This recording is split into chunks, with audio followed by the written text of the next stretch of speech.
Hello, this is Becca from Willow Hill Designs. Welcome to my channel. And today I thought I would do an update on my Roxys Journal of Stitchery, Volume 5, which is the bag prompt. And I was also asked to show a little bit more of my process or my construction of the bag, so I thought I would do that. But before I show you that, I had been reading a little bit about Wabi-sabi, and I was thinking, it made me think of the fabrics that I've chosen. The fabrics for this bag are kind of muted colors and very nature inspired, and the room that they'll be going in is very nature inspired and very rustic weathered wood and things like that. And so what I read about Wabi-sabi is that these are, speaking of interiors, they tend to be muted, dimly lit, and shadowy, giving the rooms an enveloping womb-like feeling, natural materials that are vulnerable to weathering, warping, shrinking, cracking, and peeling, lend to an air of perishability. The palette is drawn from browns, blacks, grays, and earthy greens and rusts. This implies a lack of freedom, but actually affords an important opportunity for innovation and creativity. In Japan, kimonos come in 100 different shades of gray, and you simply have to hone your vision. So this really made me think of my fabric. This fabric is mostly blacks and grays, kind of a muted taupe gray color. The birds are not brightly colored, and so this gave me that feeling of wabi-sabi, and I thought that was very interesting. And I thought, will my stitching bring this to life? And that's where the opportunity lies, to bring this kind of fabric maybe to life. And I hope that I'm doing that in this stitching. So what I've done here is I've done the flap that folds over the front of this kind of a satchel-like or saddle-like bag. And this is some of the stitching that I've done on it so far. And I'll just give you a close-up of the stitching on here. And some of the little lace pieces and little bits and snippets that I've added to this. This is a stone down there with the rust-colored thread around it. But basically, not a lot of color in this fabric. But what I've done here is I've stitched in a black pearl cotton thread, outlining the branch and doing some V-stitches on that. And then I did a small running stitch in a kind of a tan or a taupe color under the branch here. And then above the black, I did a Valdani thread pearl cotton with grays and browns and blacks along the top rim of the branch, just to kind of outline it. And the little V's that I've added in here with black pearl cotton are just to sort of give the branch some texture. And then I went along some of the other smaller branches. I outlined all of these with a stem stitch, and then adding this little running stitch of that kind of a taupe color along the branches. And so then I chose to bring in a little bit more color. These leaves were kind of a pale aqua blue color. And so I just stitched with a pearl cotton again. Most of this, I think all of this so far is pearl cotton. And so I added some splashes of blue here, kind of a brighter blue, to give that some extra color there. And this bird was just black and white. And I've added some kind of peachy colors in there to him to give him a little bit more life as well. And so taking opportunity of adding some colors to give this a little more interest. And then for all of these berries that are on this fabric, which is, you can see that here, in this piece, there's lots and lots of berries on here. And as you can see, the leaves are kind of a pale blue color. So I chose to add some brighter colors in there. And all of the berries I did with kind of a messy French knot with pearl cotton again, and doing like probably 6, 7, or 8 wraps depending on the size of the berry. And I used a variegated thread for some of these, so it's nice, it varies the colors in them. And I didn't let them be totally messy, just kind of flopping all over. I generally, when I go down to secure the knot, I come back up and then I secure the outside with another stitch or two, just because these are supposed to be berries and have a shape to them. Down here I added a very smooth little tiny thin sliver of a stone. You might be able to see it's not very thick. This is taken from a stream, and a special stone given to me by someone that's been worn by the water, and I wanted to add that on there, and just did some stitching around that to hold it in place, kind of made like a little jacket around it. And up top here, again bringing in some more colors, I added these little pieces of torn muslin that just have some images on them and torn fabric.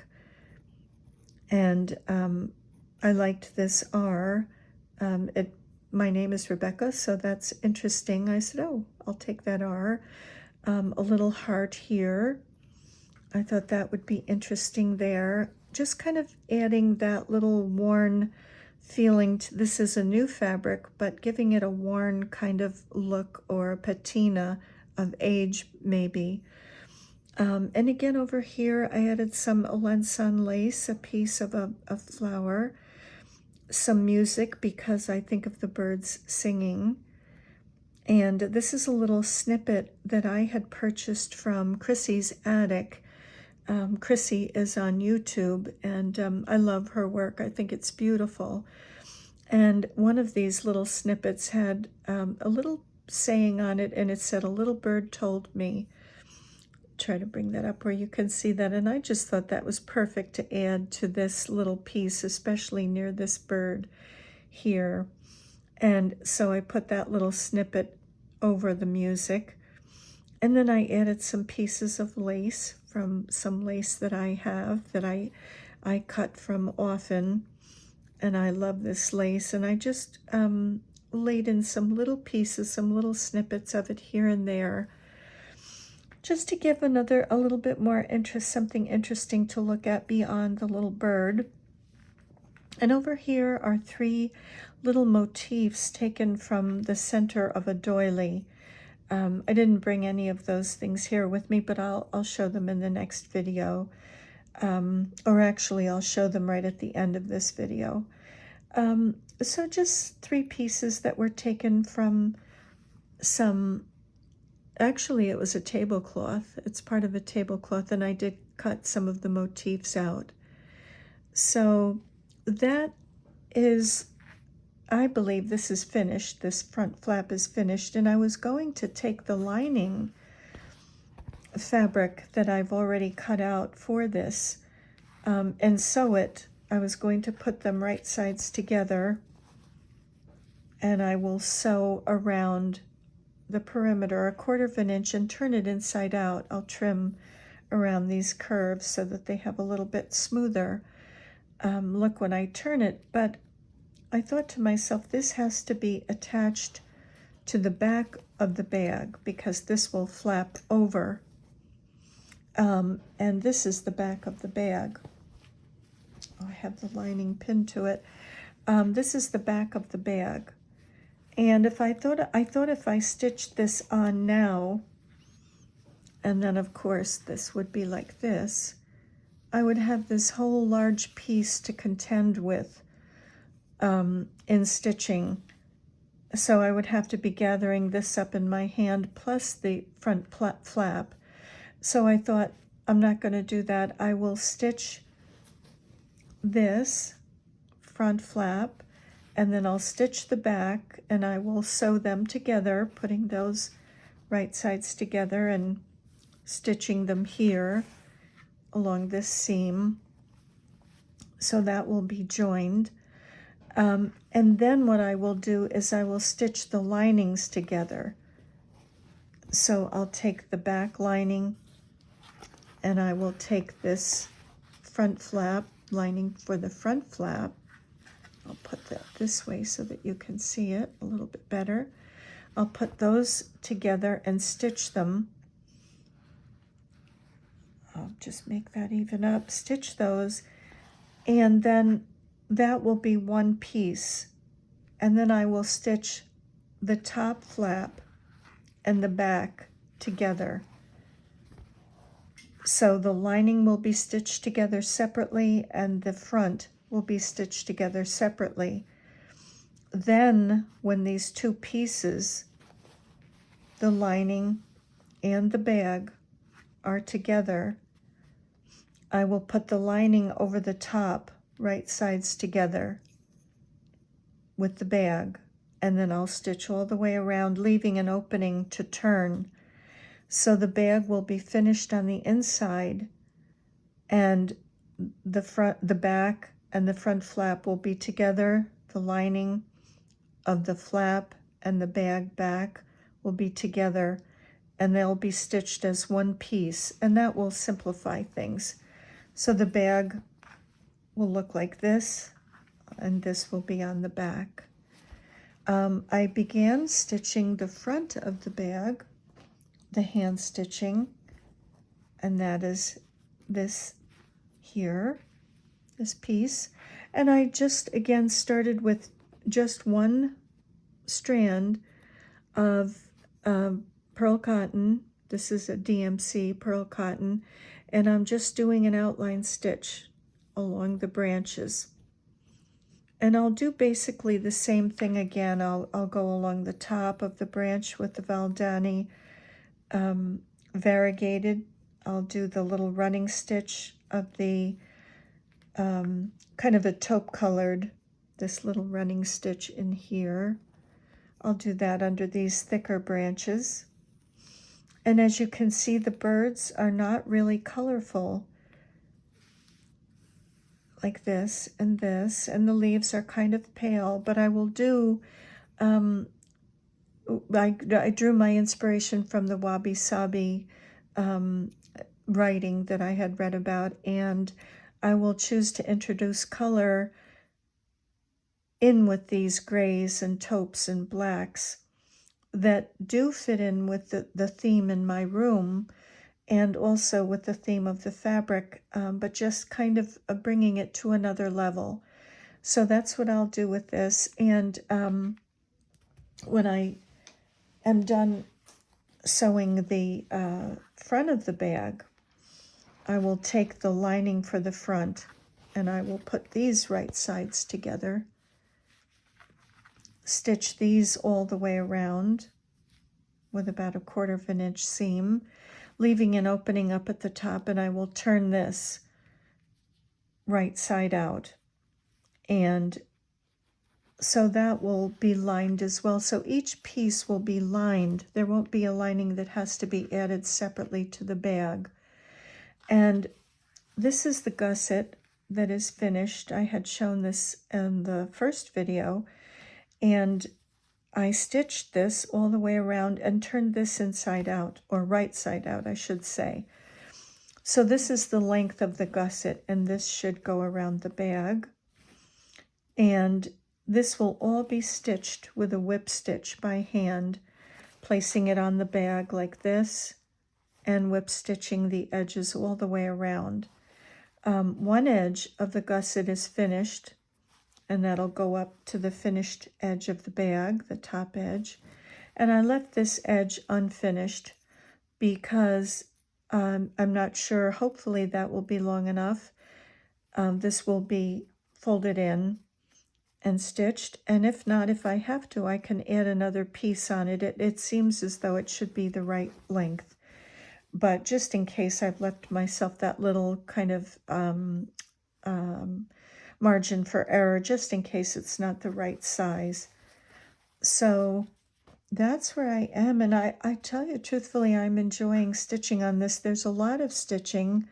It's a big bag, but I'm enjoying it, and this is what the bag will look like when these edges are finished.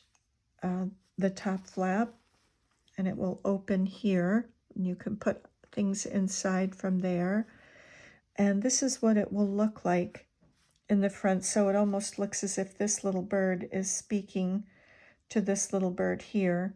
And I'll try to add some color to this bird and make it interesting, and add a few more little pieces of interest, whether it's lace or snippet or doilies, something like that, to this portion of the bag. I'm not sure if I'll do anything with this edge. I had thought of putting something around the edge of the bag, but I'm not sure if I'll just leave it plain or if I will put something around that. But that's where I stand right now. And I hope that explained the construction easily enough so these pieces will be lined. All of them will be lined and edges finished when the gusset is added. Everything will have edges that are turned in, and the gusset will just be stitched around by hand.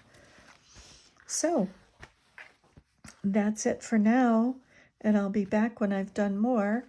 So thank you very much for joining me today, and I'll just give you another little close-up of this. And I'm really, really enjoying it. It's just been lots of fun, and I think you kind of almost get lost in the fabric with the branches and the trees and the birds, and being that it's spring, it just kind of enhances it all even more. So thank you for joining me, and I'm wishing you many blessings, and I'll see you in the next video. Bye for now. I'm back. I said that I would show you the laces that I used and the little pieces of doily and the threads, and I totally forgot to show you this little bird that I had stitched on here. And this little bird has a lot of stitching on it, well, kind of, but this is pearl cotton on here, and the ivory, all of it is pearl cotton, and some V stitches here for feathers. And then I added some peachy color and added his some shading in his beak and an eye and a little kind of an eyebrow up here, I guess, a little coloring above the eye, just to bring him to life a little bit. And I'll show you what he looked like prior to the stitching. This is what the little bird looked like prior to any stitching done on him. And so this is what he looks like now. And it just brought him to life, I thought, a little bit more. So again, taking some advice from that little article about Wabi-sabi and kind of enhancing this color palette, this kind of nature-inspired colored palette of these muted tones.